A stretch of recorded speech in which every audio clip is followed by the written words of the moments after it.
கர்த்தருடைய பரிசுத்த நாமம் மகிமைப்படுவதாக. ஆண்டவராகிய இயேசு கிறிஸ்துவ நாமத்தினாலே உங்கள் யாவரையும் வாழ்த்தி வரவேற்கிறேன்.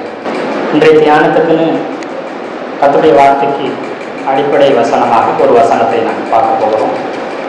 வந்த சாமி 2வது அதிகாரம் 8வது வசனத்தை ஒரு வாசிக்கலாம்.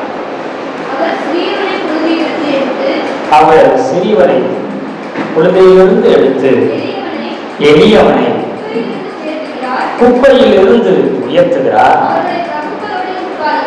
அவர்களை பிரபுக்களோடு உட்காரவும் மகிமையுள்ள சிங்காசனத்தை சுதந்திரிக்கவும் பண்ணுகிறார். பூமியின் அஸ்திபாரங்கள் கர்த்தருடையவைகள், அவரே அவைகளின் மேல் பூ சக்கரத்தை வைத்தார். அல்லேலூயா, ஆமென். இந்த நாளிலும் கூட நம்ம புழுதியிலிருந்தும் குப்பையிலிருந்தும் உயர்த்துகிற தேவன் என்ற தலைப்புல நாம கர்த்தருடைய வார்த்தையை தியானிக்க போகிறோம். நம்ம புழுதியிலையும் குப்பையிலையும் என்ன ஒரு மனுஷன் அதற்கு கீழாக போக முடியாது. புழுதிக்கு கீழாகவோ ஒரு குப்பைக்கு கீழாகவோ ஒரு மனுஷன் என்ன செய்ய முடியாது. அதுக்கு கீழே மரியாதையோ அதுக்கு கீழே ஒரு மனுஷன் தாழ்த்தப்படவே முடியாது. அந்த நிலைமையில இருக்கிறவங்களை கர்த்தர் என்ன செய்கிறாரு, எடுத்து உயர்த்துகிற தெய்வமா இருக்கிறார். அல்லேலூயா. அவர் தூக்கி விடுறது மட்டும் கிடையாது, அவர் எடுத்து உயர்த்தி வைப்பார். இந்த வசனத்தின் அடிப்படையில் ஒரு ஊழியக்காரை குறித்து கர்த்தருடைய வேத வசனத்தை சொல்லப்பட்டிருக்கிற ஒரு தேவ மனுஷனை குறித்தும் அவர் குடும்பத்துல நடந்த சம்பவங்களை குறித்து பார்த்து எப்படி அவங்க புழுதியில் இருந்தாங்க, எப்படி அவங்க குப்பையில் இருந்தாங்க, அவங்களை எப்படி கர்த்தர் உன்னதத்துக்கு உயர்த்தி வைத்தார் என்று சொல்லி கர்த்தருடைய வார்த்தையை நம்ம பார்க்க போகிறோம். அதோடு கூட நம்மையும் கர்த்தர் அப்படி அவர் உயர்த்த போதுமானவராய் இருக்கிறார். அதற்காகவே இந்த வார்த்தையை அவர் நம்மோடு கூட பேச போகிறார்.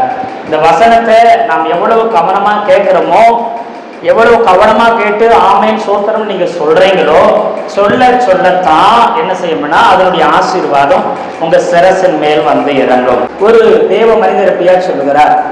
ஒரு தேவ மனிதர்கிட்ட அவர் ஜெபம் பண்ணும்போது ஆவியானவர் பேசும்போது சொன்னாராம், ஆண்டவரே எனக்கு கொடுத்த வாக்குத்தத்தம் ஏன் இன்னும் நிறைவேறல, ஏன் அற்புதம் நடக்கல, ஏன் சீக்கிரம் அது நிறைவேறாம போயிடுச்சு, நீங்க அந்த வாக்குத்தத்தத்தை மறந்துட்டீங்களா, இல்ல அந்த வாக்குத்தத்தத்துக்கு நான் தகுதி இல்லாம போயிட்டேனா அப்படின்னு ஜெபம் பண்ணினாராம்.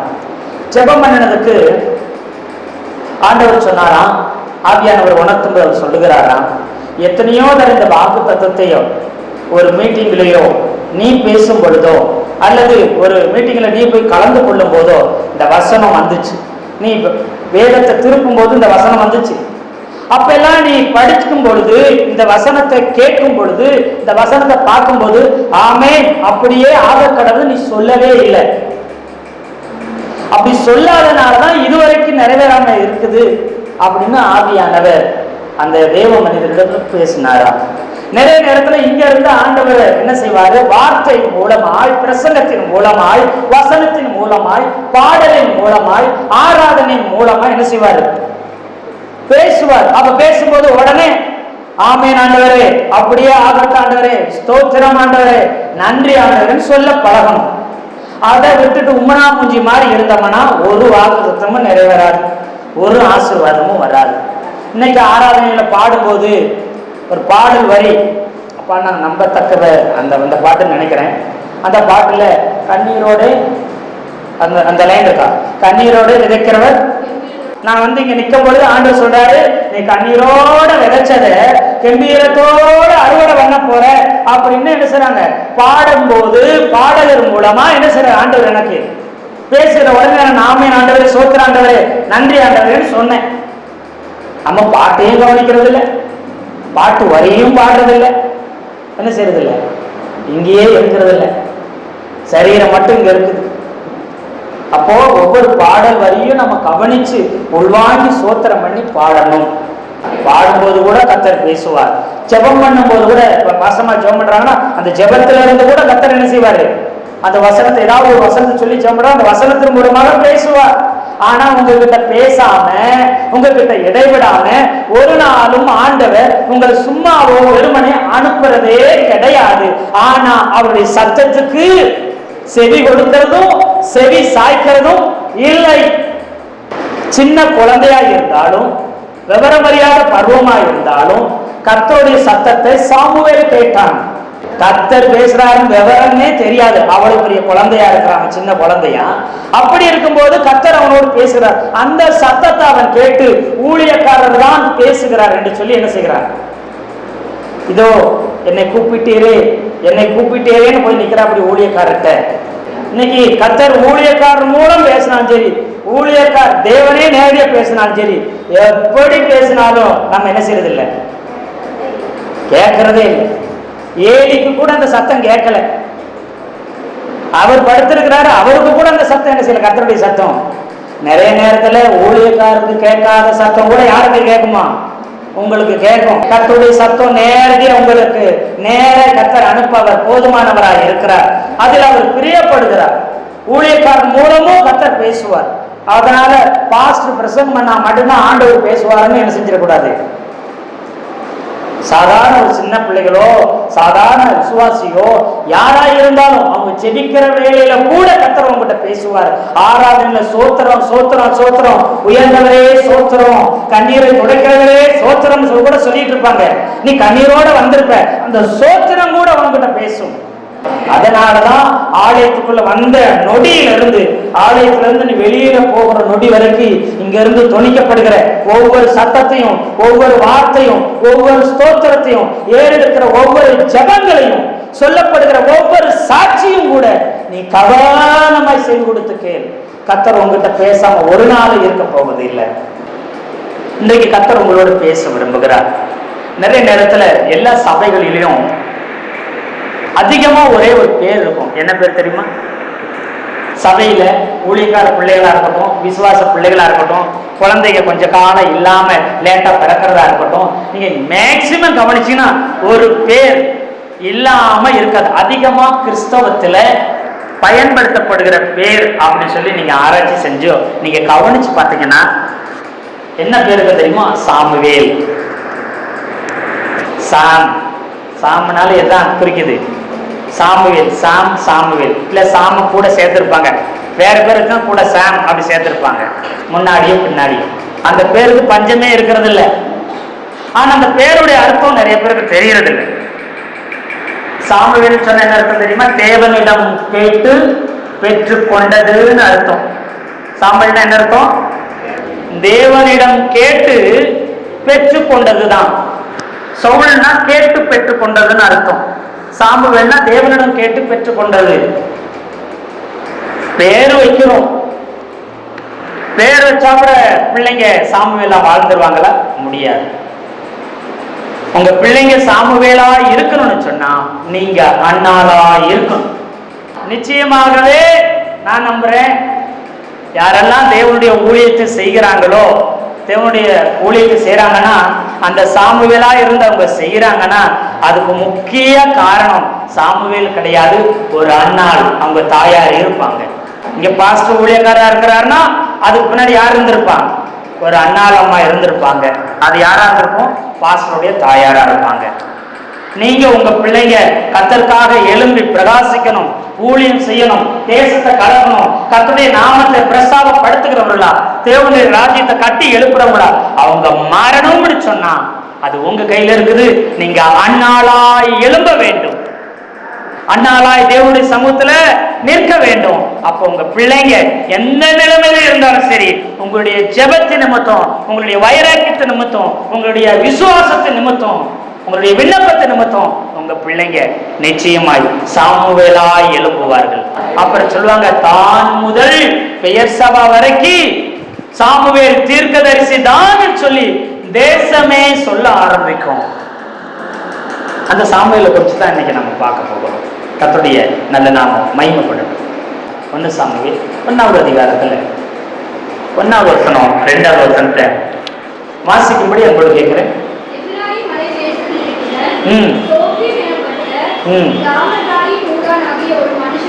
ராமதாயும் ஊரானாகிய ஒரு மனுஷன் இருந்தான்.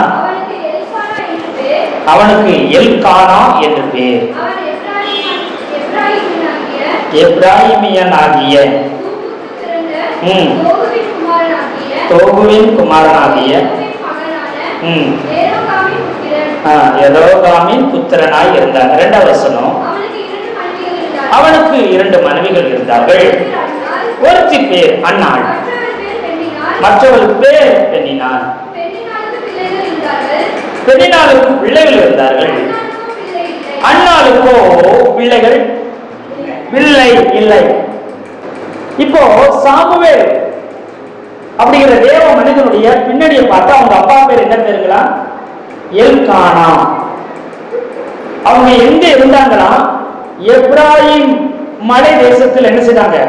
ராமதாயின் ஊர்ல என்ன செய்தாங்க? இருந்தாங்க. அப்ப சாமுவேல் அப்பா பேரு என்ன பேரு? எல்கானா. அவங்க இருந்தது எப்ராயிம் மலை தேசத்துல ராமதாயிமம் என்ன செய்றாங்க? அங்க வாழ்ந்துட்டு இருந்தாங்க. அந்த எல்கானாவுக்கு 2 மனைவிகள் இருந்தாங்க. ஒருத்தருடைய பேர் என்ன பேரு? அன்னாள். இன்னொருத்தவங்க பேரு பெனினாள். அல்லேலூயா. 2 மனைவிகள் இருந்தாங்க. ஏன் 2 மனைவிகள் இருந்தாங்க அப்படி கேள்வி கேட்டீங்கன்னா, அன்னாளுக்கு பிள்ளை இல்லாம இருந்தது. அன்னாளுக்கு பிள்ளை இல்லாததுனால பெனினாளை திருமணம் முடித்துக் கொண்டார். அன்னாள் அக்கா, பெனினாள் கூட பிறந்த தங்கச்சி. அக்காவுக்கு பிள்ளை இல்லாததுனால தங்கச்சி என்ன செய்திருக்கிறாங்க? அந்த காலத்துல ஒரு பிரமாணம் இருக்குது. அதோட பிரமாணங்கிறத விட கானான் தேசத்துல ஒரு வழக்கம் இருக்குது. என்ன வழக்கம் இருக்குன்னா, 10 வருடத்துக்கு ஒரு பெண்ணுக்கு குழந்தை இல்லை என்று சொன்னா 10 வருடம் கழிச்சு என்ன செய்வாங்கன்னா, அவங்க கூட பிறந்த சகோதரி இருந்தா சகோதரியை திருமணம் முடிச்சு வைக்கிற வழக்கம் கானானிலே இருந்துச்சு. எப்படிங்க பாஸ்டர் உங்களுக்கு மட்டும் இது தெரிஞ்சிருக்கு? எங்களுக்கெல்லாம் தெரியாது. கூட பிறந்த தங்கச்சின்றீங்க, 10 வருஷம் குழந்தை இல்லைன்னா என்ன செய்யுங்க, அடுத்து தங்கச்சி கட்டி வச்சிருக்கீங்கன்னு சொல்றீங்க. இதெல்லாம் எப்படிங்க பாஸ்டர் சாத்தியம்னு கேட்டா, ஆபிரகாம் கானான் தேசத்துக்குள்ள வரவங்களுடைய வயசு 75. ஆதியாகமம் 12வது அதிகாரம் 4வது வசனத்தை வாசிக்கலாம். கர்த்தர் ஆபிரகாமுக்கு சொன்னபடியே அவன் புறப்பட்டு போனான், லோத்தும் அவனோடு கூட போனான். ஆபிரகாம் ஆரானை விட்டு புறப்பட்ட போது 75 வயதுள்ளவனாய் இருந்தான். அப்போ எத்தனை வயசுல வர்றாரு கானானுக்கு? 75 வயசுல கானானுக்கு வர்றாரு. அப்படியே திருப்பிக்குங்க. ஆதியாகமம் 16வது அதிகாரம் 16வது வசனத்தை வாசிங்க. ஆபிரகாமுக்கு இஸ்மவேலை பெற்ற போது ஆபிரகாம் 86 வயது உள்ளவனாய் இருந்தான். இப்போ கானானுக்கு எத்தனை வருஷம் ஆச்சு? 75ல வந்தாப்படி 86, 11 வருஷம் ஆச்சு. இப்போ யார் பிறந்திருக்கிறது? இஸ்மவேல் பிறந்துட்டாப்படி. அப்போ கரெக்டா 75 to 85 வரைக்கும் சாராள் அம்மாவுக்கு குழந்தை இல்லாததுனால ஒண்ணு அந்த குழந்தை இல்லாத பெண்ணை கணவனை விட்டு பிரிச்சு என்ன செஞ்சிருவாங்க? தள்ளி விட்டுருவாங்க குடும்பத்திலிருந்து.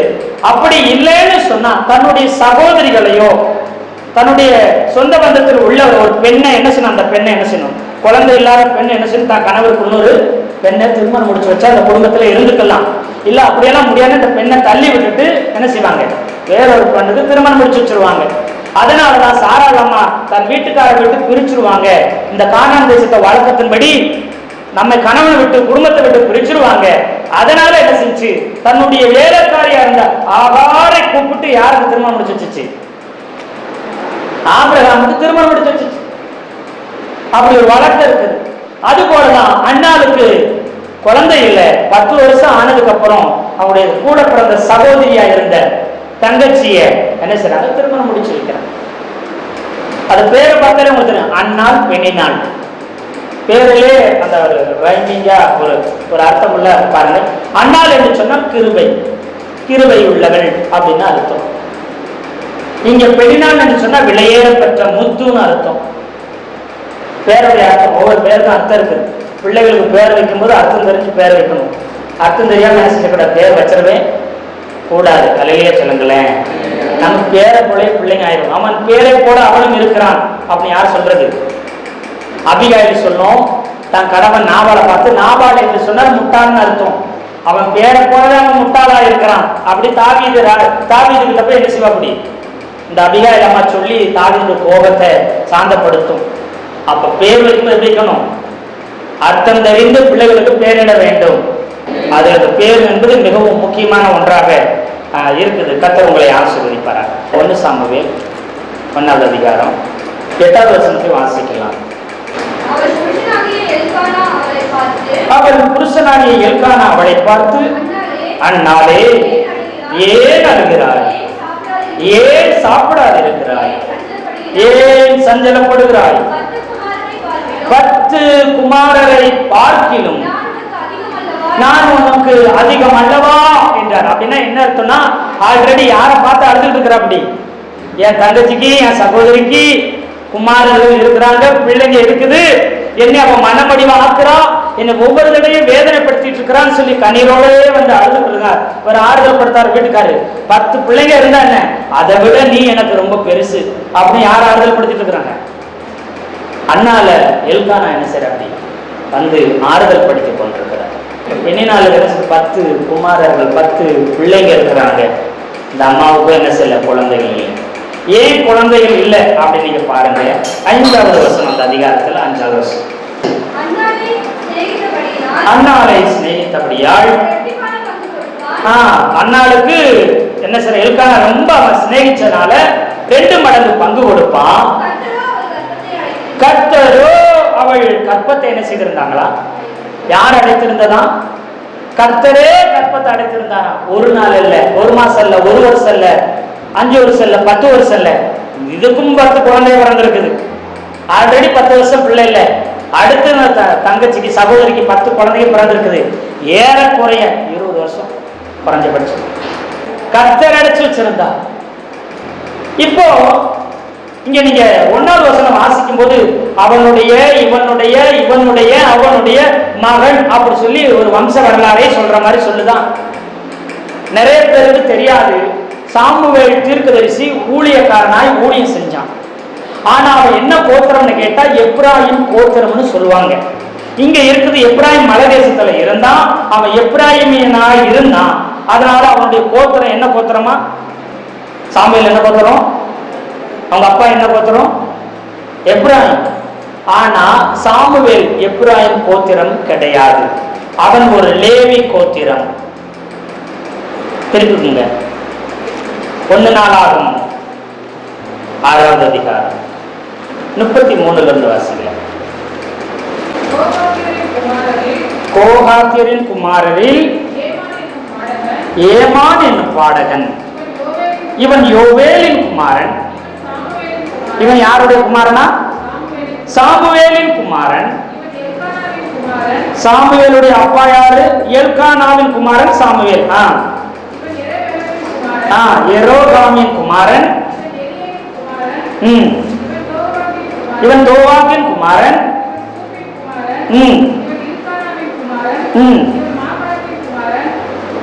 ராசிங்க. இவன் எல்கானாவின் குமாரன். இவன் அசரியாவின் குமாரன். இவன் தாகாத்தின் குமாரன். இவன் எபியாசாப்பின் குமாரன். இவன் இப்சாரின் குமாரன். இவன் இஸ்ரவேலின் குமாரனாகிய லேவியின் குமாரன். ஏன் இந்த வம்சம் எல்லாம் வாசம் தெரியுமா? நீங்க ஒரு வார்த்தைய, ஒரு அர்த்தத்தை, ஒரு காரியத்தை நீங்க தப்பா புரிஞ்சுட்டு டோட்டலா தப்பா போயிடும். எப்ராயிம் கோத்திரத்தில் உள்ளவன் கிடையாது. இவன் லேவி கோத்திரத்தில் உள்ள ஒரு ஆசாரிய வம்சத்தை சேர்ந்தவன். யாரு? சாமுவேல் தீர்க்கதரிசி. நாம நினைக்கிறோம் எப்ராயிம் தேசம் நினைக்கிற அது தவறு. ஏன் இங்க அதே அட்டவணையை கொடுப்பாரு பாருங்க. அந்த 1 சாமுவேல் 1ல பார்த்தா இன்னொரு இன்னாருடைய குமாரன், இன்னாருடைய குமாரன், இன்னாருடைய குமாரன் சொல்லுவாங்க. இது ஏன்னு கேட்டீங்கன்னா, இவங்க ஏன் எப்ராயிம் தேசத்துல வாழ்ந்தாங்கன்னு சொன்னா, இவர் யாருடைய வம்சத்துல வர்றாருன்னா லேவியின் வம்சத்துல. அப்படியே லேவியின் பிள்ளைகள கோராகின் மகனாக வருகிறார். எந்த மகனாக வருகிறார்? கோராகினுடைய வம்சத்துல இந்த எல்கானா வருகிறார். கோராகுன்னு சொன்னாலே பைபிளை படிச்சிருக்கிறவங்களுக்கு தெரியும். இந்த கோராகு எப்படி செத்தானா? மோசைக்கு விரோதமாய் எழும்பி, ஆரோனுக்கு விரோதமாய் எழும்பி, பூமி ரெண்டா பிளந்து பூமிக்குள்ள அமிழ்ந்து என்ன செய்தானா? செத்து போனானா. ஏன்னா மோசைக்கு ஆரோனுக்கு விரோதமா எழும்பினார். 250 மூப்பர்களை தன்பக்கமாய் இழுத்துக்கொண்டு, ஒரு சில கோத்திரத்தின் தலைவர்கள் தன்பக்கம் இழுத்துக்கொண்டு, கர்த்தர் உங்ககிட்ட மட்டும்தான் பேசுவாரா? எங்ககிட்டயும் பேசுவாரு. நீ பெரியப்பா மகனா, நான் சித்தப்பா மகன். நீ லேவி கோத்திரனா, நானும் லேவி கோத்திரம். நீ ஆசாரியனா, நானும் ஆசாரியன். அப்படி சொல்லி ஊழியக்காரருக்கு விரோதமா, தன்னுடைய சொந்த சகோதரனுக்கு விரோதமா, தன்னுடைய பெரியப்பா பையனாகிய மோசே ஆரோனுக்கு விரோதமா யார் எழுப்பினான்னு சொன்ன அந்த கோராகு கூட்டம் எழும்பிச்சு. கோராகு எழுப்பினான். அப்படி எழுப்பினதுனால கர்த்தர் கோபம் கொண்டு மோசே சொல்லுகிறான், கர்த்தர் எங்களோடு தான் பேசினார், கர்த்தருடைய காரியத்தை நான் செய்யறேன் அப்படின்னு சொல்லி எல்லாரும் அறிந்து கொள்ளும்படி மனுஷன் சாகிற விதமா நீங்க என்ன செய்ய மாட்டீங்க. இதுவரைக்கும் பூமி உருவான நாள் முதல்ல, மனுஷன் உருவான நாள் முதல் யாருக்கும் இந்த சாவு வந்ததில்ல. அப்படிப்பட்ட மரணம் வரும் அப்படின்னு நம்ம சொன்னான். யாரு? மோசே சொன்னாரு. அதன்படி இதுவரைக்கும் பூமி பிளந்து என்ன செய்யல, யாரும் சாகல. முதல் முறையாக அங்க பூமி ரெண்டா பிளக்குது. கோராக என்ன செய்யறான்? உள்ள போகிறான். அவனோட கூட சேர்ந்தவங்க என்ன செய்யறாங்க? உள்ள போய் அழிந்து சாகுறாங்க. நிறைய நேரம் நாம சொல்லுவோம், ஆண்டவரே என் பிள்ளைய சாமுவேலோடு கூட பேசின மாதிரி என் பிள்ளையோடு பேசுங்க, சாமுவேலோட பேசின மாதிரி ஏன் கூட பேசுங்கன்னு நிறைய நேரம் ஜெபம் பண்ணுவோம். அந்த சாமுவேலோட பேசுறதுக்கு அவன் பட்ட பாடுகளுக்கு அழகே இல்லை. இப்போ பூமி என்ன செஞ்சிருச்சுன்னா பிளந்து அவர்கள் விழுக்கப்பட்டார்கள். இந்த கூட்டத்தில் என்னாகும்? 16வது அதிகாரம் 1வது வசனத்தை வாசிக்கலாம்.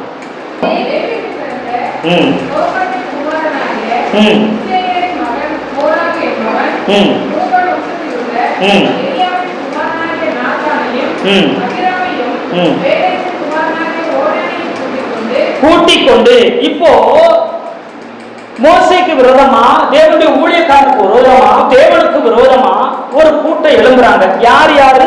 கோராகு, தாத்தான், அபிராம், ஓன். மெயின் தலைவர்கள் இவங்க தான். இந்த 4 பேர் தான்.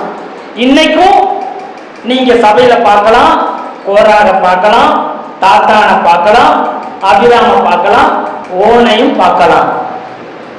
ஒவ்வொரு சபையிலையும் பார்க்க முடியும். ஒருவேளை நீங்க அப்படி இருந்துறாதீங்க. சபை எங்கெல்லாம் சிதறதோ, சபை எங்கெல்லாம் உடையுதோ, அங்கெல்லாம் இங்க என்ன செய்றாங்க? இருக்கிறாங்க. கோராகு என்று சொன்னால் பனிக்கட்டின்னு அர்த்தம். கோராகு பேருடைய அர்த்தம் என்னங்க? பனிக்கட்டி. ஜில்லுன்னு இருக்கும். கையில வச்சோன்னு எப்படி இருக்கும்? ஜில்லுன்னு இருக்கும். கொஞ்ச நேரம் கழிச்சு கை என்ன செய்யும்? ஃபர்ஸ்ட் தொடும்பொழுது எப்படி இருக்கும்? நல்லா தான் இருக்கும். கையில வச்சு அப்படியே ஜில்லுன்னு இருக்கு, ஐஸா இருக்கு, நல்லா இருக்கும். கொஞ்ச நேரம் ஆக ஆக வேலையை காமிக்கும். இது சில்லுன்னு இருக்குதா, இல்ல கை எரியுதா, இல்ல கை ஏதோ ஒரு மாதிரி பண்ணுதா, இது வலிக்குதா, மரத்து போகுதா, ஏதோ ஒண்ணு பண்ணுது. ஆனா என்ன பண்ணுதுன்னு தெரியாது. ஆமாவா இல்லையா? இந்த கோராகுன்ற ஆட்கள் சபைக்குள்ள இருப்பாங்க. அதாவது நம்ம ஊர்ல சொன்னோம்னா பச்சோந்தின்னு சொல்லுவாங்க பார்த்தீங்களா? எப்போ எந்த கலர்ல இருக்கும்னு சொல்லவே, இந்த சுவர்ல இருந்தா வெள்ளையா இருக்கும், அப்புறம் அதுல போனா ப்ளூவா மாறிடும், அப்புறம் இங்க வந்தா கருப்பா, இங்க போனா பச்சையா மாறிடும், இங்க போனா இந்த கலருக்கு மாறிடும். இது கோராகினுடைய சுபாவம். ஒருவேளை நாம் அப்படி இருக்கிறோமா? இடத்துக்கு தக்க நம்ம குணத்தையும் நம்ம பேச்சையும் நம்ம சேவையும் மாற்றுறோமா? நீங்க தான் கோராகு. தயவு செய்து மனம் திரும்புங்க, தயவு செய்து மனம் திரும்புங்க. இப்படிப்பட்ட ஆளுகளை கூட ரொம்ப கவனமா இருக்கணும். எல்லாருக்கும் நல்லவங்களா இருக்கணும்னு நினைக்கிறவங்க இவங்க. இப்போ சின்ன பிள்ளைகிட்டே நல்லவங்களா இருப்பாங்க, பெரியவங்ககிட்டயும் நல்லவங்களா இருப்பாங்க, அப்ப வாலிபட்டு நல்லவங்க, எல்லாருக்கும் நல்ல பேரா நல்லவங்களா இருக்கிற மாதிரி எல்லாத்துக்கும் எல்லாமே அப்படி மாறிக்கிட்டே இருப்பாங்க. கொஞ்சம் கவனமா தான் இருக்கணும். அப்படி நாம ஒரு நாள் இருக்கக்கூடாதுன்னு ஜெபம் பண்ணணும். அடுத்து தாத்தான். தாத்தான அந்த பேருடைய அர்த்தம் நீரூற்றை உடையவன் அர்த்தம். நான் சொல்ற பேரு அர்த்தத்தை சரியா கவனிங்க, அப்பதான் நான் அப்படி இருக்கிறேன்னா தெரியும். உரைங்கிறாரு சோத்திரம். தாத்தான்னு சொன்னா நீரூற்றை உடையவன். எகிப்திலிருந்து விடுதலையாகி வந்துட்டாங்க, பாலைவனத்துல வனாந்தரத்துல போய்கிட்டு இருக்கிறாங்க. நீரூற்றை உடையவன், எங்கேயாச்சும் ஒரு சில நீரூற்றுகள் தென்படும், அங்க போய் பாளையம் இறங்குவாங்க. இவன் என்ன செய்வான், அந்த தாத்தான் என்பவன் என்ன செய்வானா, ஓடி போய் எனக்கு ஒரு நீரூற்று வேணும்னாலும் வேணும்னு கேட்பான்.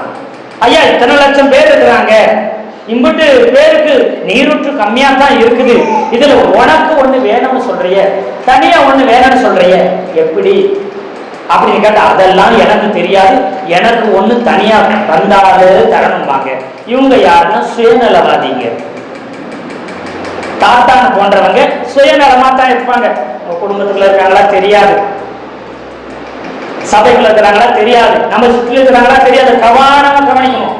கோராக போன்ற ஆவிய உடையவனா, அல்லது அடுத்து இவன் தாத்தானை போல சுயநலம் உள்ளவனா, யாருக்கு இருக்குது இல்லை எனக்கு தெரியவே தெரியாது, ஆனா எனக்கு வேணும்னு சொல்லுவாங்க. இப்படிப்பட்ட ஆள் யாருன்னா சுயநலம் உடையவர்கள். அடுத்ததா ஒரு கூட்டம் இருக்குது, அபிராம். அபிராமுக்கு என்ன செய்தனா, ஆபிராம் ஆபி அப்படியெல்லாம் வரது தகப்பன் அப்படின்னு வரும், உயர்ந்த தகப்பன் அப்படின்னு ஒரு அர்த்தம் வரும். இன்னொரு அர்த்தமும் வரும், உயர்ந்த ஸ்தலத்தின் தகப்பன் அர்த்தம். அபிராம்னா என்ன அர்த்தங்க, உயர்ந்த ஸ்தலத்தின் தகப்பன் அர்த்தம். ஒரு ஆளு ஐஸ் கட்டி மாறி எப்ப என்ன பண்ணுவாங்கன்னு தெரியாது, இன்னொரு ஆளு எனக்கு மட்டும்தான், எவனுக்கு இருந்தாலும் இல்லைன்னாலும் எனக்கு அது தெரியாது அப்படின்னு சொல்லுகிற கூட்டம். இன்னொரு கூட்டம் இருக்குது, யாருன்னு சொன்னா அபிராமனா உயர்ந்த ஸ்தலத்தின் தகப்பன்.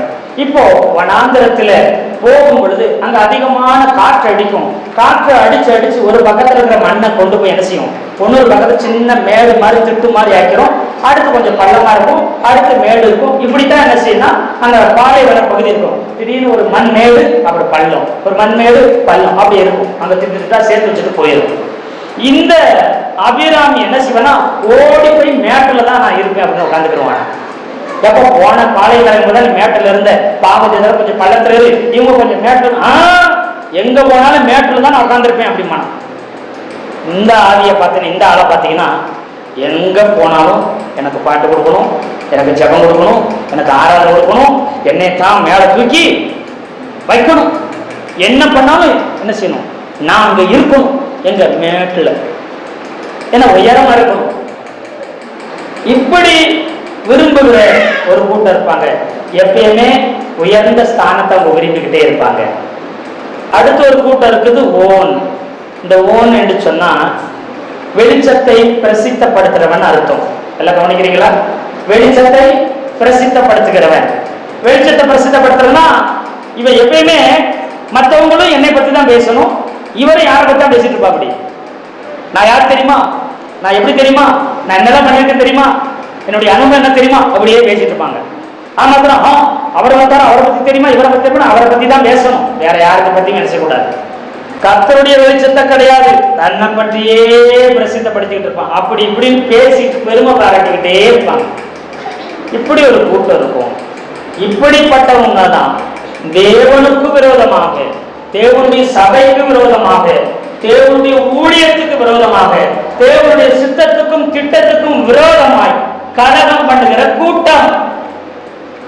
ஏன் சொல்லுகிறோம் சொன்னா, இந்த கூட்டத்துல நாம் ஒருவராய் ஒரு நாளும் இருந்து விடவே கூடாது. ஒருவேளை அப்படி இருப்பேன் ஜெபம் பண்ணும், ஆண்டவரே என் சுபாவம் மாறட்டும், தன்னை பத்தியே பேசிட்டு இருக்கிறேனே என் சுபாவம் மாறட்டும்னு ஜெபம் பண்ணுங்க. எனக்கு ஒரு பொறுப்பு வேணும், எனக்கு ஒரு மேல தூக்கிக்கணும், நான் அப்படி சொல்லி அப்படி ஒரு பெருமையை எதிர்பார்க்கிறேன்னா, உயர்ந்த ஸ்தானத்தை எதிர்பார்க்கணும்னா இந்த சுபாவம் மாறட்டும்னு சொல்லி ஜெபம் பண்ணணும். அது மட்டும் இல்ல, என்ன செய்யறான்னா நீருற்றோட சுயநலம் உள்ளவனா இருப்பான். என்ன நடந்தாலும் எனக்கு ஒரு அதுல ஆதாயம் வேணுங்க, அது மீட்டிங்க எனக்கு ஒரு ஆதாயம் இருக்குதா வரேன். ஒரு கன்வென்ஷன் மீட்டிங்கா, ஒரு சாதாரண மீட்டிங்கா, ஒரு சின்ன பங்கனா, ஒரு பிரேயரா, எது இருந்தாலும் சரி எனக்கு அதுல என்ன இருக்குது அப்படின்னா வருவேன், இல்லைன்னா வரேன். சுயநலம் உள்ளவங்களா இருக்கிறோமா, ஜெபம் பண்ணுங்க, ஆண்டவர் இந்த சுயநலம் என்னை விட்டு எடுக்கப்படட்டும். இல்ல பனிக்கட்டிய போல உங்களை அறியாமலே இருக்கிற இடத்துக்கு தக்க போல உங்களை மாத்திக்கிட்டே இருக்கிறீங்களா, தயவு செய்து ஜெபம் பண்ணி மாற்றிக்கொள்ளுங்க.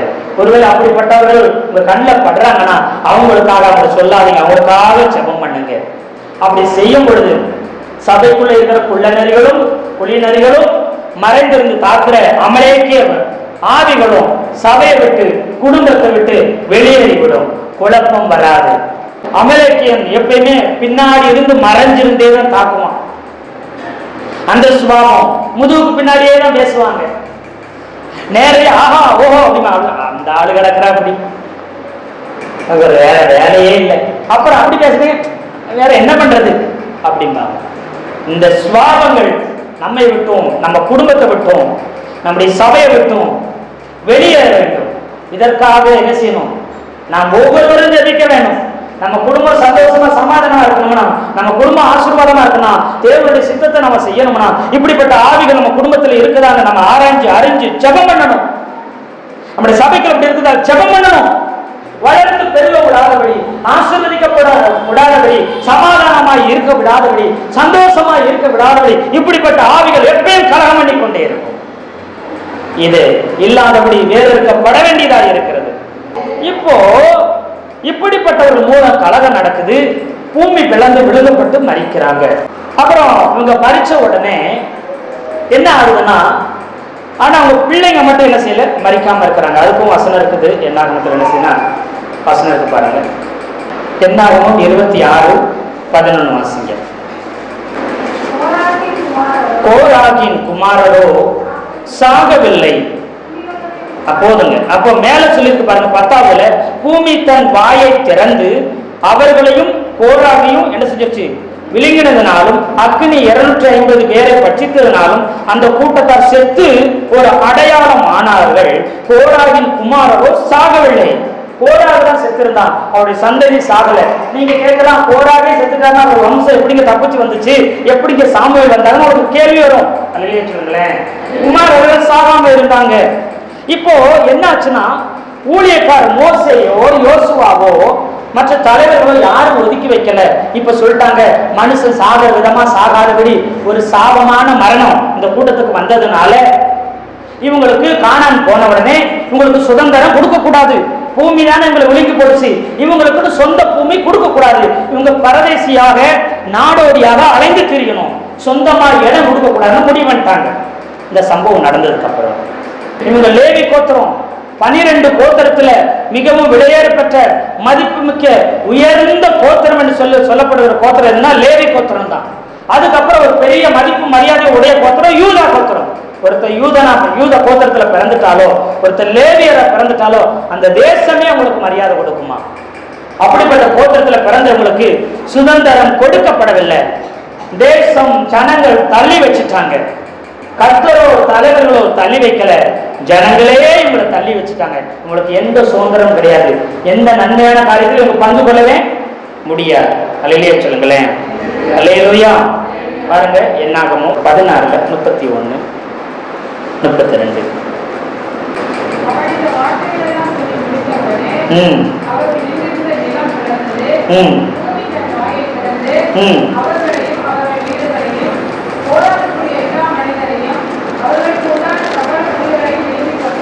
எல்லாவற்றையும் விழுங்கி போட்டது.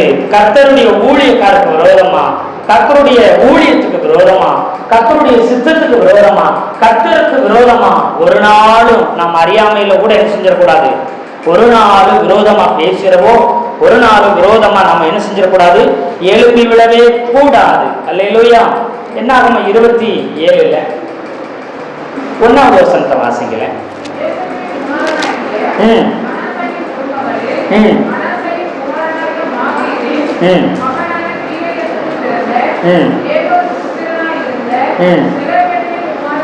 செலோபியத்தின் குமார்த்திகள், செலோபியத்தின் ஒருத்தர் இருக்கிறான், அவன் மறிச்சு போயிட்டான்.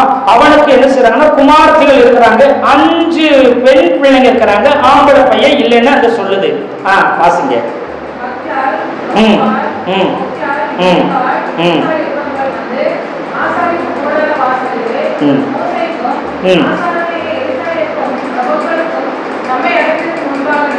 இப்ப இவங்க 5 பிள்ளைகள் மாறாங்க. எங்க அப்பா இறந்துட்டாரு, ஆம்பளை பிள்ளைங்க ஆண் வாரிசு இல்ல, அதனால எங்க அப்பாவுக்கு கொடுக்க வேண்டிய சுதந்திரத்தை, பங்க, சொத்தை எங்களுக்கு பிரிச்சு கொடுங்க அப்படி சொல்லிட்டு யாரு முன்னாடி வந்து நிக்கிறாங்கன்னா, மோசேக்கும் ஆசாரியனா இருந்து எலேசருக்கும் பிரபுக்கள் எல்லாத்துக்கும் முன்னாடி வந்து நின்னு கேட்கிறாங்க. 3வது வசனத்துல, எங்கள் தகப்பன் வனாந்தரத்துல செத்து போயிட்டாரு. எங்க தகப்பன் எங்க செத்துட்டாரு? வனாந்தரத்துல செத்துட்டாரு. அப்போ சொத்து கேட்கும் போது, பங்கு கேட்கும் போது, சுதந்திரம் கேட்கும் போது எங்களுக்கு தாங்கன்னு மட்டும்தான் சொல்லணும். அவங்க என்ன சொல்றாங்க? ஆக என்னுடைய தகப்பன் கர்த்தருக்கு விரோதமாய் கூடின கோராகின் கூட்டத்தாரை சேர்ந்தவர் கிடையாது, தம்முடைய பாவத்தினாலே மரித்தார், அவருக்கு குமாரர் இல்லை. சுதந்திரம் கேட்க போறவங்க சொல்றாங்க, நான் கோராகின் வம்சம் கிடையாது. 1. 2வது, எங்க அப்பா கோராகின் கூட்டத்தோட சேர்ந்த ஆளும் கிடையாது, அதனால எங்களுக்கு என்ன கொடுங்க? சுதந்திரம் கொடுங்கன்னு கேட்பாங்களாம். எங்க அப்பா பாவம் செஞ்சு செத்து போயிட்டாரு. என்ன பாவம் செஞ்சிருப்பாரு? நமக்கு என்ன ஓய்வுனால கடைபிடிக்காம போயிருக்கலாம், 10 கட்டளைகள் ஏதாவது ஒண்ணு மீறி இருக்கலாம், அதனால அவர் மறைச்சு அவர் அந்த பாவத்திலிருந்து செத்து இருக்கலாமே தவிர, அவர் என்ன மோசேக்கும் ஊழியக்காரருக்கும் தேவனுக்கு சித்தத்துக்கும் விரோதமா கூடின கூட்டம் இங்க கிடையாது, அவங்களோட இவர் சேரம் இல்லை, அதனால சொத்து கொடுங்க, அதனால சுதந்திரம் கொடுங்க அப்படி சொல்லி கேட்கிறாங்க. அப்படின்னா என்ன அர்த்தம்? இவங்களுக்கு சுதந்திரமே கிடையாது. அதனால்தான் சாமுவேலுடைய அப்பா எப்ராயிம் மலை தேசத்துல ஒரு நாடோடியாக, ஒரு பரதேசியாக அங்கங்கு அலைந்து திரிந்து வேலை செய்தாங்க, சம்பாதித்து தான் என்ன செய்தாங்க? சாப்பிட்டாங்க. ஒரு லேவி கோத்திரத்தில் உள்ளவன் முழு தேசத்துக்காகவும் பலி செலுத்தி பணிவிடை செய்து அதுல வருகிற காணிக்கைகளே கர்த்தருக்கு பரிசுத்தமான காணிக்கைகள் அவர் சாப்பிட்டு தான் வாழணும். அவ்வளவு உயர்வான மேன்மையான ஸ்தானத்துல இருக்க வேண்டியவன் இன்னைக்கு பரதேசியாய் அலைந்து திரிந்தான். அலைந்து திரிந்த ஒரு வாழ்க்கை என்ன செய்யறான்? வாழ்ந்து கொண்டே இருந்தான். அப்படிப்பட்ட என்ன சொல்லிட்டாங்கன்னா, கிட்டத்தட்ட 16 தலைமுறையா என்ன செஞ்சுட்டாங்கன்னா, கோராகு முதல் எல்கானா வரைக்கும் 16 தலைமுறையா இவங்க ஊழியம் செய்யப்படாது தள்ளி வச்சுட்டாங்க. இவங்களுக்கு சொத்தும் சுதந்திரமும் கிடையவே கிடையாது.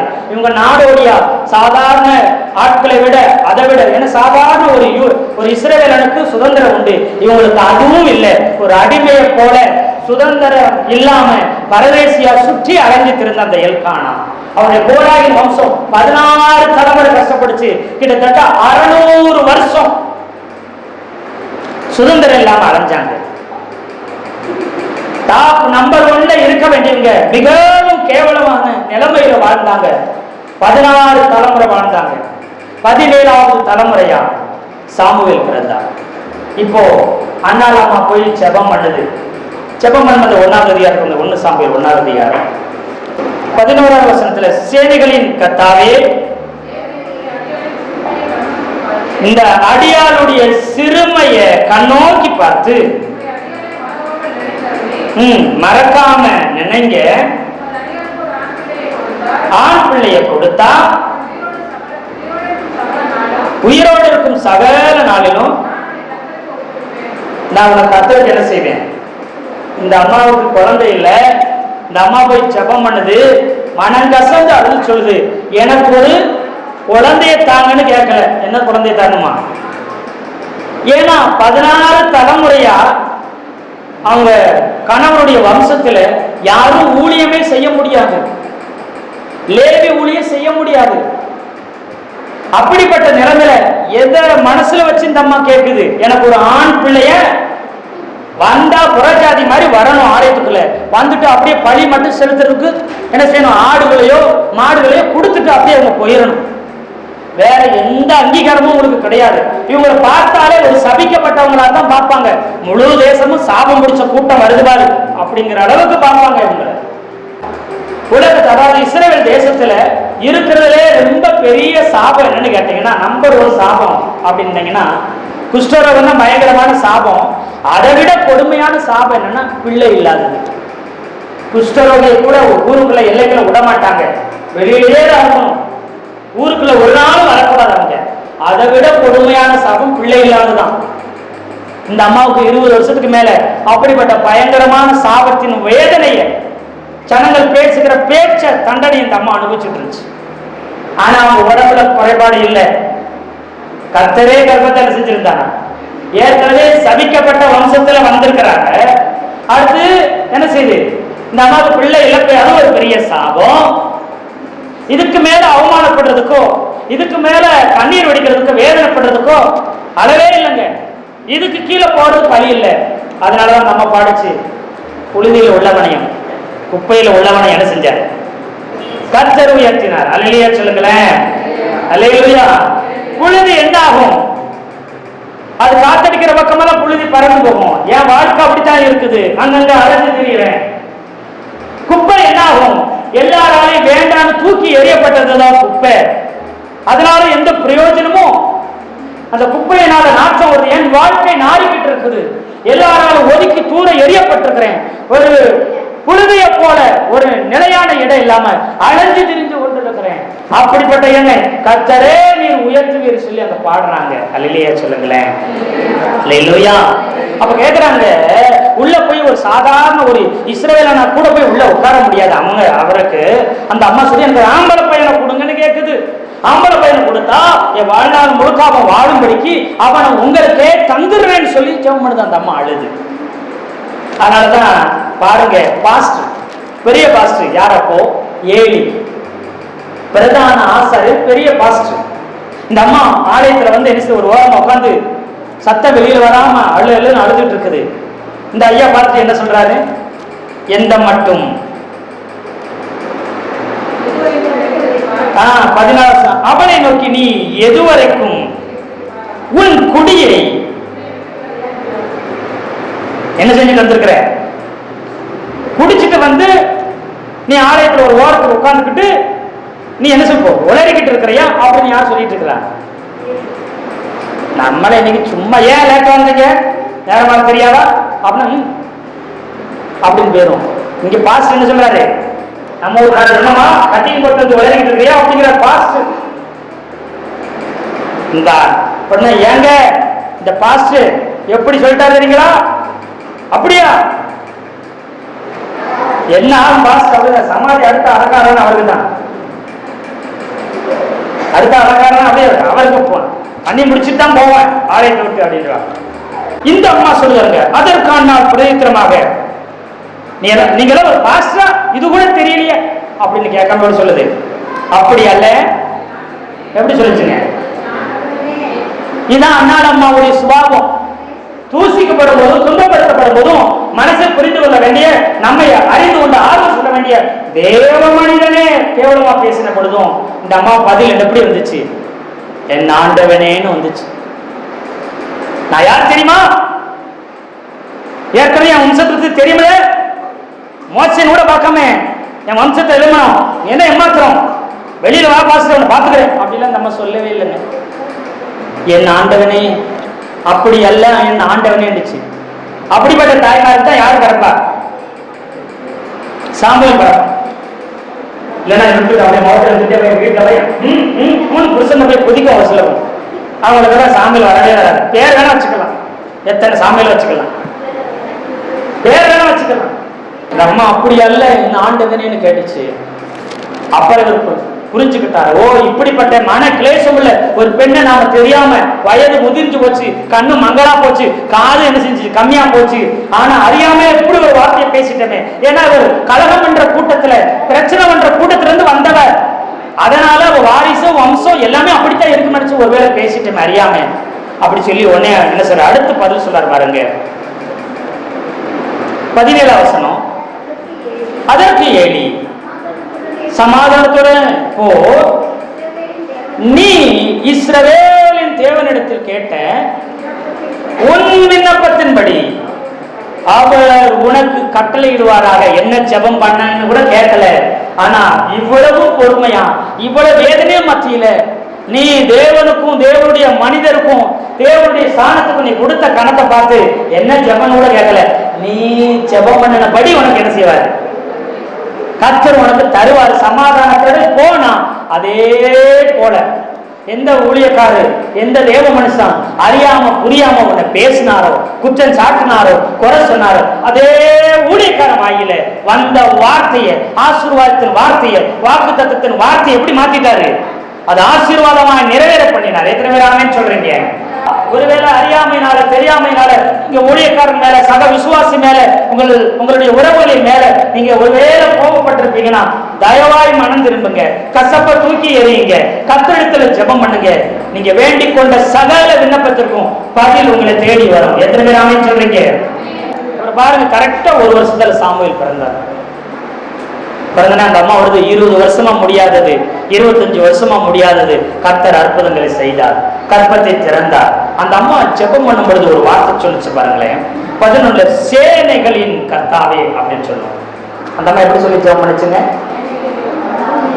என்ன சொல்லி ஜெபம் பண்ணுச்சுங்க? சேனைகளின் கர்த்தாவே. இந்த 1 சாமுவேலுக்கு முன்னாடி நீங்க சேனைகளின் கர்த்தர்ங்கிற வார்த்தையை நீங்க எங்கேயும் பார்க்க முடியாது. 1 சாமுவேலுக்கு முன்னாடி சேனைகளின் கர்த்தாவே என்ற ஒரு நாமம் கர்த்தருக்கு சொல்லப்படவே இல்லை. முத ஆண்டவருக்கு சேனைகளின் கர்த்தாவே சொல்லி நாமத்தை வச்சு ஜெபம் பண்ணது யாருன்னா இந்த அன்னாள் அம்மா தான். கர்த்தருடைய நாமத்தை வீணிலே வழங்காதிருப்பாயான ஒரு கட்டளை இருக்குது, தெரியுமா உங்களுக்கு? அதாவது என்ன செய்வாங்க, அடோனாயின்னு தான் என்ன செய்வாங்க சொல்லுவாங்க. இன்னைக்கும் இஸ்ரவேல் ஜனங்க கர்த்தரை அடோனாய் அப்படின்னா சொல்லுவாங்க. அவருடைய நாமத்தை வீணில சொல்லவே மாட்டாங்க. நம்ம ஏசப்பான்னு சொல்றோம், கர்த்தரை சொல்றோம், நம்ம நிறைய பேரை நம்ம சொல்லிட்டு இருக்கிறோம். ஆனால் இஸ்ரவேலர்கள், யூதர்கள் இன்னைக்கும் ஆண்டவர் பேரை சும்மா வீணா அந்த பேரை கூட சொல்ல மாட்டாங்க. கர்த்தருடைய நாமத்தை வீணில வழங்கக்கூடாது, அதை மீறினா மரணம். அதனால அடோனாய்னா ஆண்டவரே அர்த்தம், பொதுவான நாமம். அவர்கள் ஆண்டவரே மட்டும்தான் சொல்லுவாங்க. பாடும்போது துதிக்கும் போது கர்த்தருடைய சந்நிதியில் இருக்கும்போது யெகோவா அவங்க வேற யூஸ் பண்ணுவாங்க, மற்ற இடத்துல யூஸ் பண்ணவே மாட்டாங்க. நம்மளாம் கண்ட மாதிரி பேசிட்டு இருப்போம், கிண்டல் பண்ணிட்டு பேசுவோம், ஏதோ ஒரு சாதாரண பேசுவோம், பேசுனாருடைய நாமத்தை சொல்லுவோம். ஆனா அவங்க அப்படி கிடையவே கிடையாது, வீட்டில் வழங்கவே மாட்டாங்க. ஆனா இந்த அம்மா இவ்வளவு சூழ்நிலையில அவருக்கு ஒரு நாமத்தை சேனைகளின் கர்த்தர் அப்படி சொல்லுது, யெகோவா சபாயோத் அப்படின்னு சொல்லி வைராக்கியமா சொல்லுது. சேனைகளின் கர்த்தர்னா 2 சேனை இருக்குது, 1 வானத்தின் சேனை, 2 பூமியின் சேனை. வானத்தின் சேனை சூரியன், சந்திரன், நட்சத்திரம், அங்க அதெல்லாம் வானத்தின் சேனை. பூமியின் சேனைன்னு சொன்னீங்கன்னா பூமியில் இருக்கிற மரம், செடி, கொடிகள், மனிதர்கள், மிருகங்கள் எல்லாம். இந்த 2 சேனைகள் இருக்குது. இந்த அம்மா ஏன் இந்த நாமத்தை சொல்லி ஜெபம் பண்ணுச்சுன்னா, ஏன்னா இது மோசே கூட இந்த நாமம் தெரியாது, அவர் கூட யெகோவான்னு தான் கர்த்தர் வெளிப்பட்டாரு. இந்த நாமத்தை ஏன் சொல்லுச்சுன்னா, 2 சேனை இருக்குது ஆண்டவரே, நீ 2 சேனைகளுக்கு கர்த்தரா இருக்கிறீர். ஒரு சேனை வானத்தில் இருக்குது, சூரியனும் சந்திரனும் நட்சத்திரமும் மேல இருக்கிற கோள்களும் எதுவுமே பழுகாது பெருகாது. தேவதூதர் பழுகுவாங்களா பெருகுவாங்களா? தேவதூதர் அன்னைக்கு எத்தனை பேர் இருந்தாங்களோ இன்னைக்கு அத்தனை பேர் தான் இருக்கும். ஒத்த தேவதூதர் கூட என்ன செய்ய முடியாது, புதுசா பெருகவே முடியாது. வானத்தில் இருக்கிற சேனை ஒரு நாளும் பெருகாது.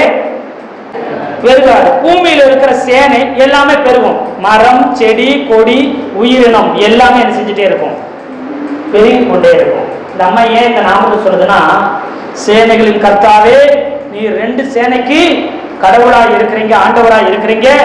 வானத்தில் உள்ள சேனை பெருகாது, நான் வானத்தின் சேனை கிடையாது, நான் பூமியில இருக்கிற சேனையா இருக்கிறதுனால நிச்சயமா நாம் பெருகணும் அப்படி சொல்லி அந்த அம்மா என்ன செஞ்சு கேட்டுச்சு. ஆண்டவர் பதில் சொல்ல முடியுமா?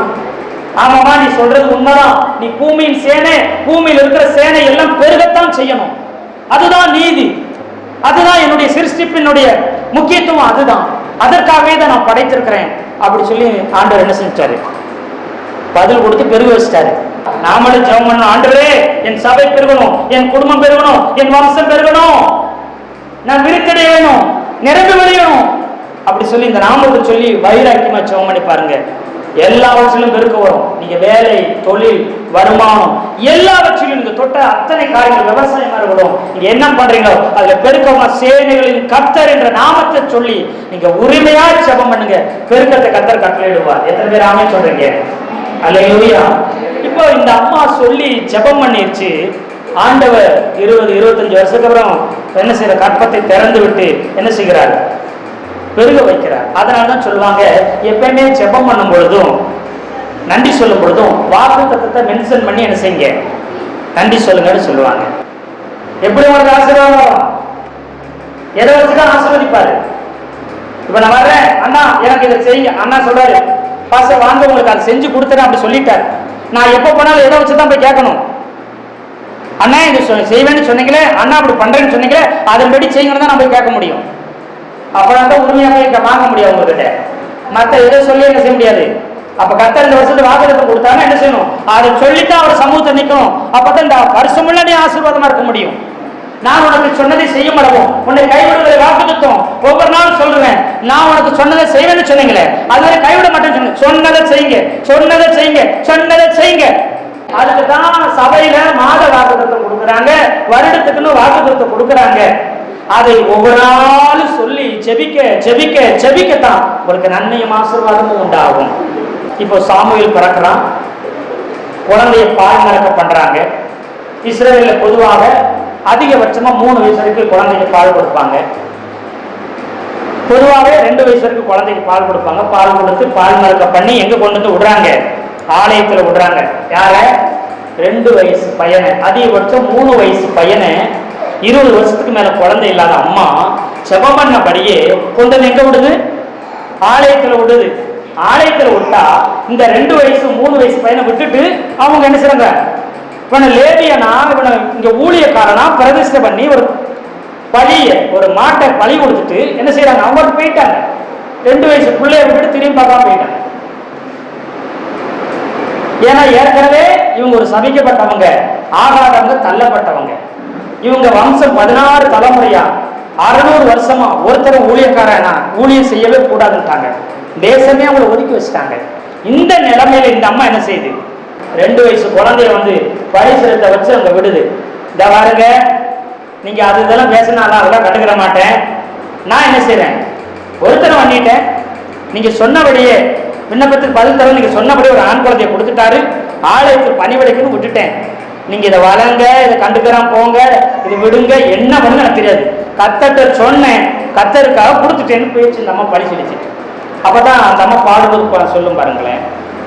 2வது அதிகாரம் 1 சாமுவேல் 2ல 3வது வசனம். இனி மேட்டிமையான பேச்ச பேசாதீங்க, நீங்க கோராகின் வம்சம், நீங்க ஆகாத கூட்டம், நீங்க எல்லாம் ஒரு நாள் இருக்கக்கூடாது. மேட்டிமையான பேச்சை இனி என்ன செய்யாதீங்க. அந்த அம்மா எங்க பேசிட்டு இருக்குது, வாசிங்க. அகந்தையான பேச்சையும் உங்கள் வாயிலிருந்து புறப்பட வேண்டாம். லேவியரே, ஆசாரியனே, பிரதான ஆசாரியனே, ஊழியனே, சக இஸ்ரவேல் ஜனங்களே, அகந்தையான பேச்சும் மேட்டிமையான பேச்சும் உங்க வாயிலிருந்து புறப்பட வேண்டாம்னு சொல்லுது இந்த அம்மா. கர்த்தர் ஞானம் உள்ள தேவன், அவர் செய்கைகள் யதார்த்தமானவைகள் அல்லவோ, அது யதார்த்தம் அல்லவோ அப்படின்னு அங்க சொல்றார். அல்லேலூயா, அல்லேலூயா அப்படி சொல்லி அங்க ஒவ்வொன்றா சொல்லிட்டு வராரு. தீர்க்க தரிசனமா நம்ம பாடிக்கிட்டு இருக்குது, தீர்க்க தரிசனமா ஆவியில் நிறைஞ்சு சொல்லிட்டு இருக்குது. இதெல்லாம் பார்த்துட்டு ஆளு அப்படியே அப்படியே ஆப்பாய் நிக்கிறாங்க. உங்களை உள்ள விட்டதே தப்பா போச்சுன்னு நினைப்பாங்க உங்களை எல்லாம்.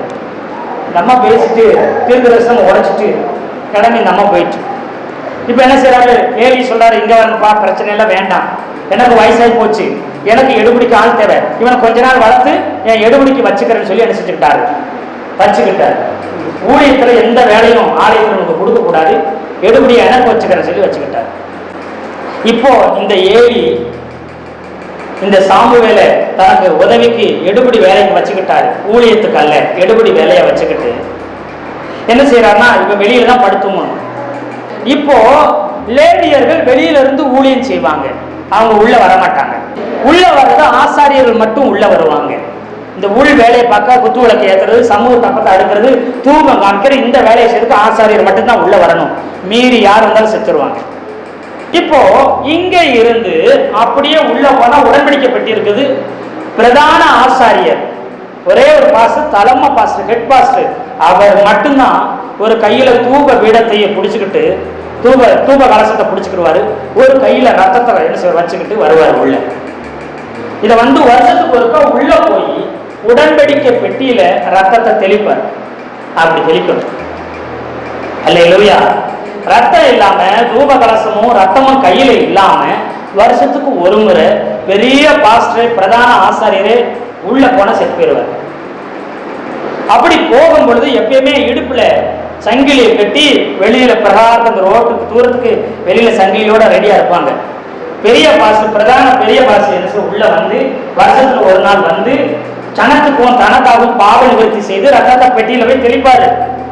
தெளிக்கும் போது இவர் தவறி இருந்தாலோ தப்பு பண்ணியிருந்தாலோ சரியில்லைனாலோ கர்த்தர் அடிச்சிருவார்.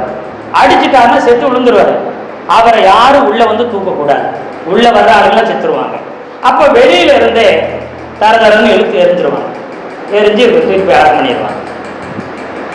அதனாலதான் ஆசாரனுடைய உடையில பாத்தீங்கன்னா கீழே சுத்தியும் மணிகளா இருக்கும். கீழே சுத்தி மணிகள். அவன் நடக்க அசைஞ்சுக்கிட்டே தான் இருக்கணும்.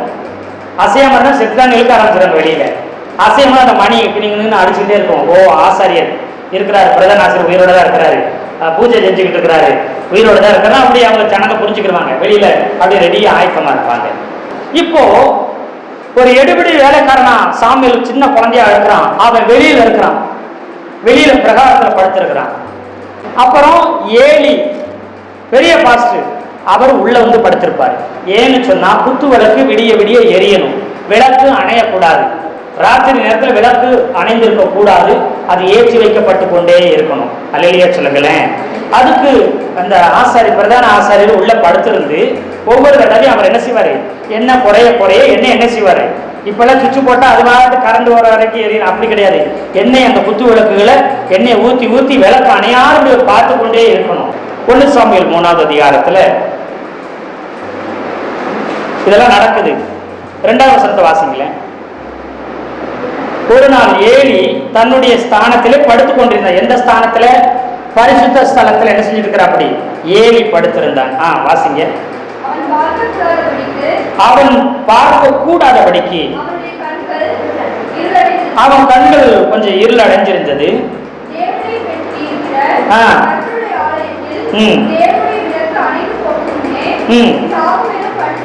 சாமுவேலும் படுத்துக் கொண்டிருந்தான். எங்க படுத்திருக்கிறான்? அவன் வெளியில படுத்திருக்கிறான், பிரகாரத்துல படுத்திருக்கிறான். இவர் ஏலி அவர் என்ன செய்றாரு? பரிசுத்த ஸ்தலத்துக்குள்ள படுத்திருக்கிறாரு. இப்போ விளக்கு அணைந்து போக போற மாதிரி இருக்குது. யாரு கூப்பிடுறது? கர்த்தர் கூப்பிடுகிறார். பாருங்க இந்த வசனத்தை வாசிங்க. சாமுவேலை கூப்பிட்டார். அதற்கு அவன் இதோ இருக்கேன் என்று சொல்லி ஏலி இடத்துல ஓடி வரான். வெளியில இருக்கிறவன் பகலா இருந்தா ஒரு நாள் உள்ள அவனை விடவே மாட்டாங்க. அவன் உள்ள போகவும் கூடாது. அது ரொம்ப ஜாக்கிரதையா இருப்பாங்க. ராத்திரி நேரத்துல லேவியர்கள் மற்ற எல்லாரும் பணிவிட செய்றாங்க, பாதுகாப்பு எல்லாம் பிரகாரத்துல வெளியில அவங்க படுத்துக்கிட்டு இருக்காங்க. அங்கங்க அவங்களுக்கு ரூம் இருக்கு, அங்க படுத்துட்டாங்க. இப்ப வாசல்ல என்ன செய்கிறான்? யார் படுத்திருக்கிறது? சாமுவேல் படுத்திருக்கிறான். உள்ள யார் படுத்திருக்கிறது? ஏலி படுத்திருக்கிறாரு. இதுவரைக்கும் ஏலி கூப்பிட்டதே கிடையாது. திடீர்னு சத்தம் கேட்கணும். யார் கூப்பிடுறாங்க கூட விவரம் பார்த்தாவே வேகமா கதவை திறந்துட்டு எங்க ஓடுறான்? பரிசுத்த ஸ்தலத்துக்குள்ள ஓடியாரான். இதோ கூப்பிட்டேன்னு சொன்னா அவரு நான் கூப்பிட போன்னு சொல்லி சீக்கிரமா துரத்தி விடுவார். பாருங்க வாசிங்க.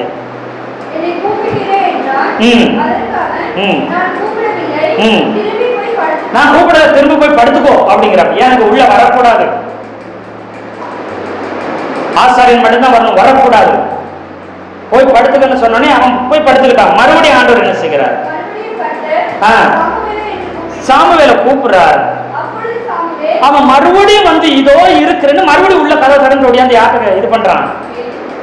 ஏலிக்கு வந்து இதோ கூப்பிட்டேன்னா என்ன செய்றாரு? இல்ல நான் கூப்பிடல, திரும்பி போய் என்ன செஞ்சுக்கோ, படுத்துக்கோன்னு சொல்றாரு. 7வது வசனத்துல சாமுவேல் கர்த்தரை இன்னும் கர்த்தருடைய வார்த்தை அவனுக்கு இன்னும் வெளிப்படல. 8வது வசனத்தை சொல்லும்போது 3ஆம் விஷயம் என்ன செய்யற? அப்படி கர்த்தர் கூப்பிடுறாரு. கூப்பிட்டுன்னா ஓடி போய் இதோ கூப்பிட்டேன்னு சொன்ன உடனே அப்பொழுது கர்த்தர் பிள்ளையாண்டானை கூப்பிடுறாரு என்று யார் அறிஞ்சுக்கிட்டது? ஏலி. கர்த்தர் உடன்படிக்கப்பட்டு இருக்கிறாரு. ஏலி இங்க நடுவுல படுத்திருக்கிறாரு. சாமுவேல் வெளியில படுத்திருக்கிறான். இங்க இருக்கிற கர்த்தர் உடன்படிக்கப்பட்டியில இருந்து நேர யாரை கூப்பிடுறது? சாமுவேலை கூப்பிடுறாரு. இப்போ கர்த்தர் சாமுவேலை கூப்பிடுறான்னு இப்ப யாருக்கு தெரிஞ்சுக்கிட்டாரு? ஏலிக்கு தெரிஞ்சோன்னு சொன்னாரு.